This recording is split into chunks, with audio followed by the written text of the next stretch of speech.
and welcome to this episode of Collab with Kiva. I am your host, Kiva Slade. Okay, guys, we're going to continue some of last week's conversation around not only clear communication, but also effective delegation.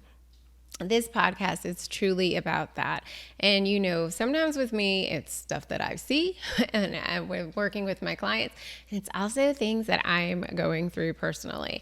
And I feel like for my own self that I need to do a better job of delegating to my team.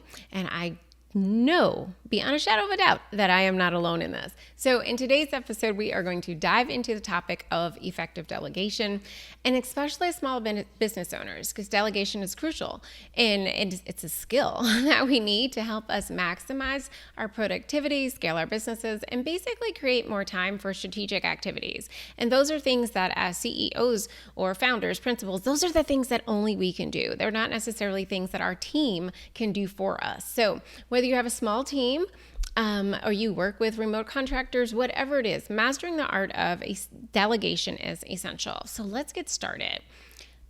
Understanding effective delegation.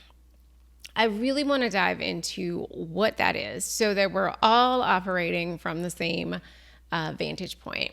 Delegation itself is the process of assigning tasks and responsibilities to others, empowering them to contribute their skills and expertise to your business.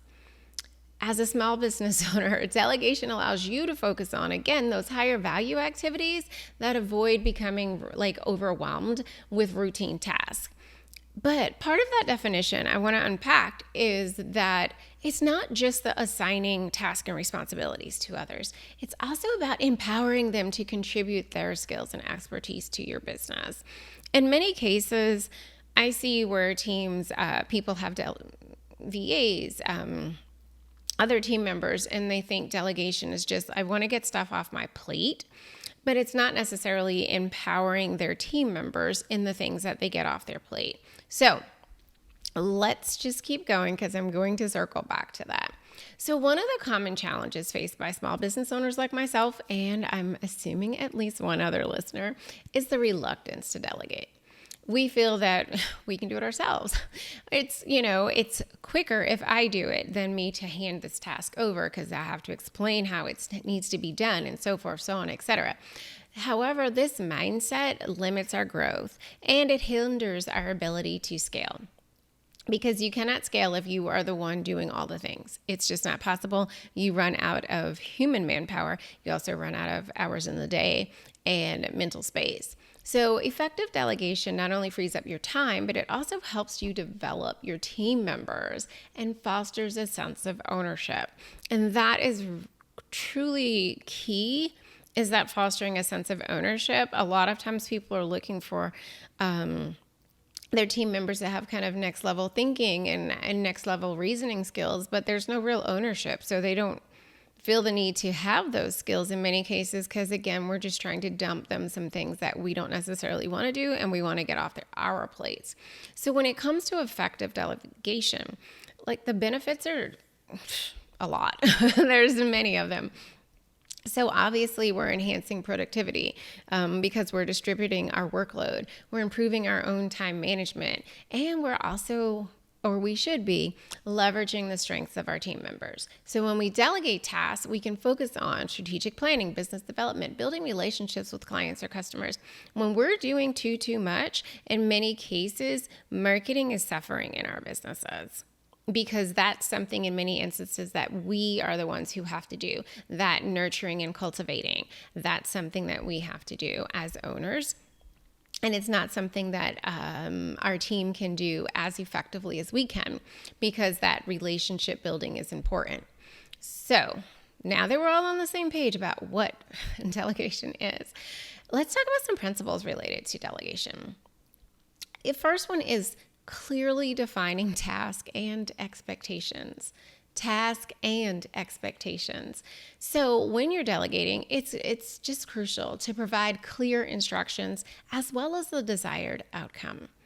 So for example, instead of saying, please handle my social media, you could specify, I need you to create engaging social media posts for an upcoming product launch or an upcoming service offering. The target audience is small business owners who have small remote teams, and the post should highlight the key features and benefits of said product, service, whatever it is. You've not only told them like the task, but you're also telling them what your expectations are around it. The two need to go hand in hand. It's sometimes often we want the task, like, oh, I've delegated the task, but I've not told them what my expectations were. And then we're disappointed. We're frustrated. We're like, oh, why do I have these people? Because they're not doing the things that I want them to do the way that I want them to do them. Did you explain the way? That's your expectation. What does that look like? So being specific in that task and expectation, totally important. And the two go together like peanut butter and jelly. So the second principle is really identifying the right task to delegate. Not all tasks are suitable for delegation. I want to repeat that. Not all tasks are suitable for delegation.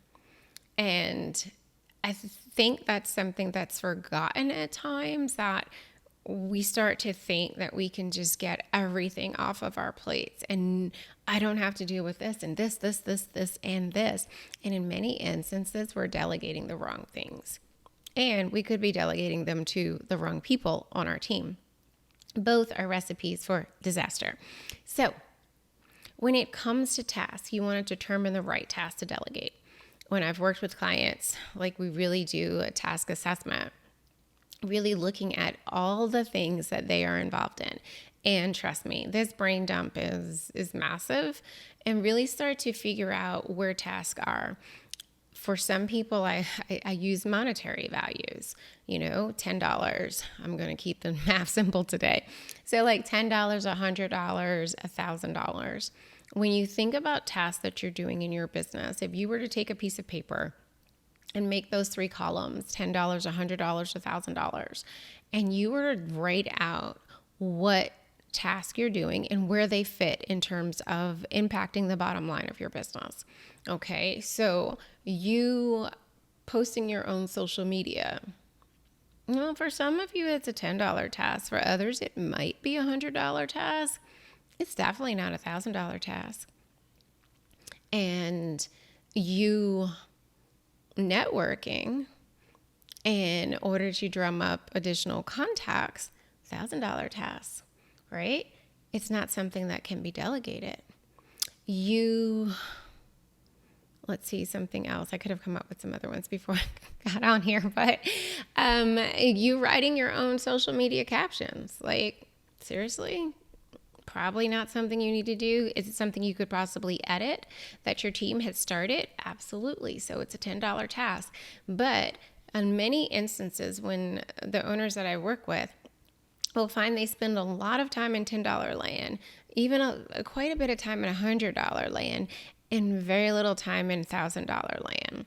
Strategic plans. Here we are at May or June. So we're coming up on the end of Q2. Where are you at with your goals? What does Q3 and Q4 look like? Has that been planned out? Totally a $1,000 task. However, you've spent so much time in $10 land and $100 land, you've not been able to focus on $1,000 tasks that are the ones that are more important for you as the owner.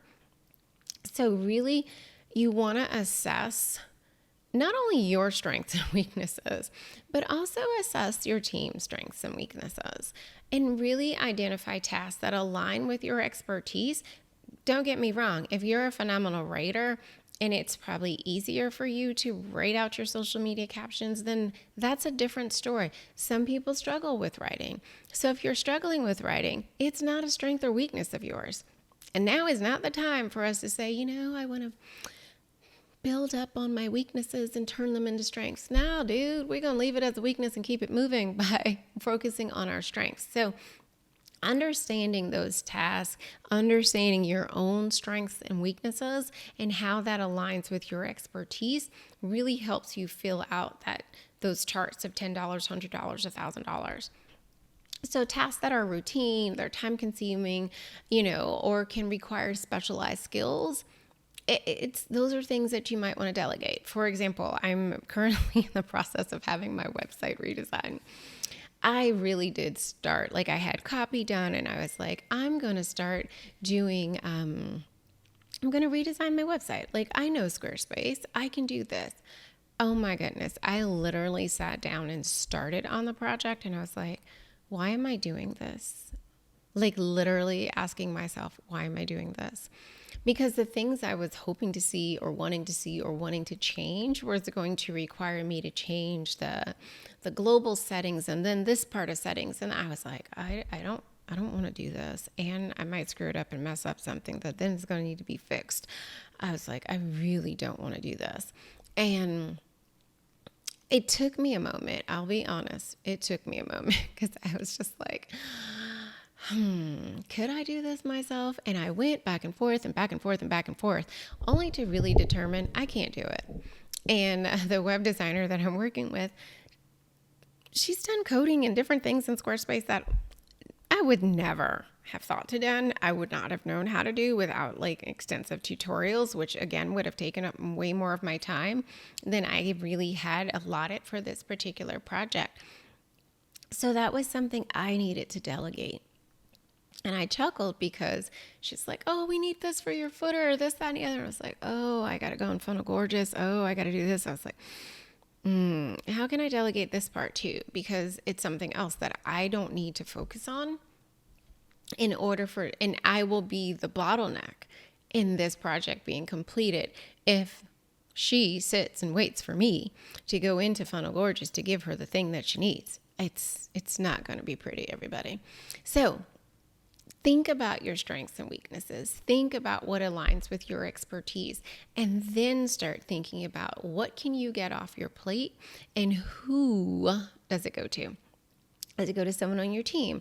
Do you have a VA or an ops assistant, someone who is capable of taking care of that? Or is it that you need to work with someone else? When it comes to Funnel Gorgeous, I work with this lovely lady, Claire.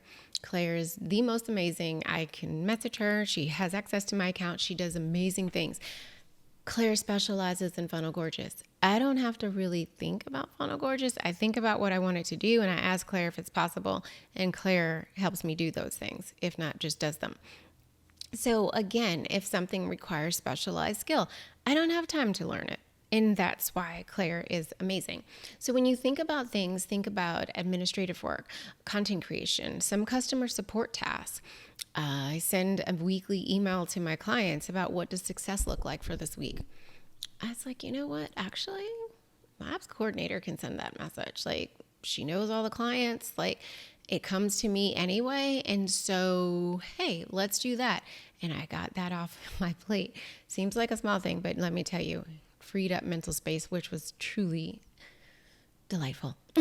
So a third principle to consider is selecting the right team members for this delegation. Because remember, we're trying to figure out our own skills and strengths and weaknesses so that we can do things that align with our expertise. The same goes for your team. Consider their skills, their strengths, their availability, so that you can match tasks to their abilities and their interests, allowing them to grow and take ownership of work, which is truly important for those who want and are looking for a place to belong, a place to fit in, a place to feel connected. So when we allow them that opportunity by actually empowering them and encouraging ownership of tasks, things get done. And in many cases, if you're working with remote and independent contractors, they'll start to prioritize your stuff over their other clients. Because again, you're letting them operate in their zone of genius, and that lights them up. So it's really a win-win.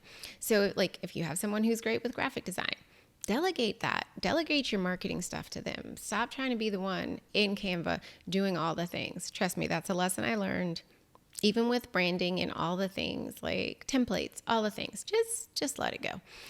So again, thinking about those principles, you want to think about when it comes to effective delegation, what are your strengths and weaknesses and what aligns with your expertise? Also, though, like figuring out then what task you need to delegate. So really doing an assessment of how you spend your time. And I mean like all the things, not some of the things that you do, all the things that you do. And it might be that you track yourself for a 2-week period.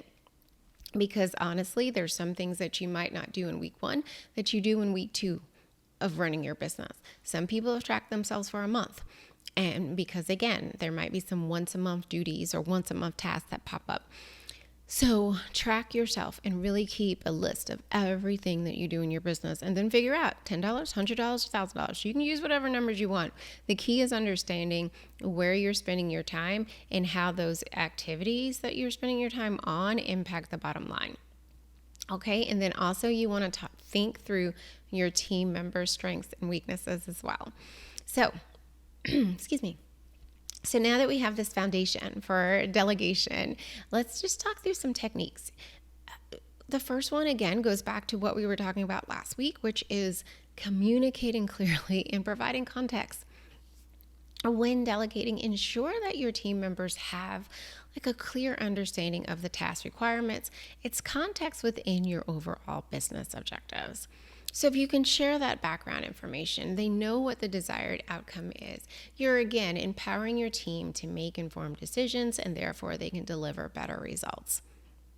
If you give them things in piecemeal, like, oh, design this, oh, do this, oh, do that, and it's like just different points, and they're not necessarily like connect the dots coming out to, you know, the penguin in the end of the picture. It's really important to give them the whole picture with all the dots, even if they're not completing all the dots, because again, they know the destination, and that is really important. The second one is to really empower and trust your team. I cannot say this enough. Delegation is not just about assigning tasks. It's really about giving your team members autonomy and ownership over their work. Don't get me wrong. There are some bad apples out there, but the vast majority of people want to do well. They want to do a good job. They're not trying to be shady and shisty. They are really take pride in their work. Allow that to bloom and flourish in your business. So trust that they have the skills and abilities to handle the delegated task. Like, dude, you hired them. If you didn't think they were qualified, why'd you do it? That's another question for another episode. So allow them to make decisions, provide support. Again, you want to see that they're doing these things. I'm not saying and they come in day one and you're like, hey, make all the decisions, design what you want. You've taught them, you've trained them, you've met with them, you've shared what it is that you like, you don't like, so forth, so on, etc. Let them start to flex that muscle. And lastly, you want to have feedback and accountability. Regularly check in with your team members. You want to monitor progress, provide constructive feedback, address any challenges they might be facing, you might be facing. Clear communication channels for them to ask you questions or seek clarification. So many times I see owners are frustrated. Well, they're coming back asking me questions. Dudes, you weren't clear in the beginning, so of course people have questions. It's natural to have questions. And I'd rather you ask the questions and not screw something up than not ask the questions and totally screw something up. So when you're starting to delegate, open your mind to receive questions. Because I can guarantee you, you will communicate and you're like, oh, Kiva, I was so clear. And you were not. There will be gaping Swiss cheese sized holes in what you communicated. And if you would take a moment, step outside of yourself, you would know that. And you would say, oh my gosh, I expected like a freaking miracle. And I didn't even give them, like, what's that? Rumpelstiltskin, like you're expecting gold out of like no straw. It can't be done. So you want to be able to set deadlines, expectations for deliverables, ensure accountability, and keep projects on track. If you have a team or you're working with anyone and you're not in a project management tool, we'll just pray for you.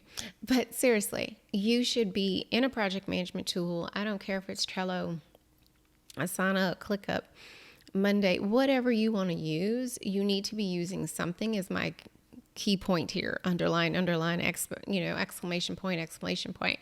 You should be using something. And when you are using something, it's a clear deadline. This is due here.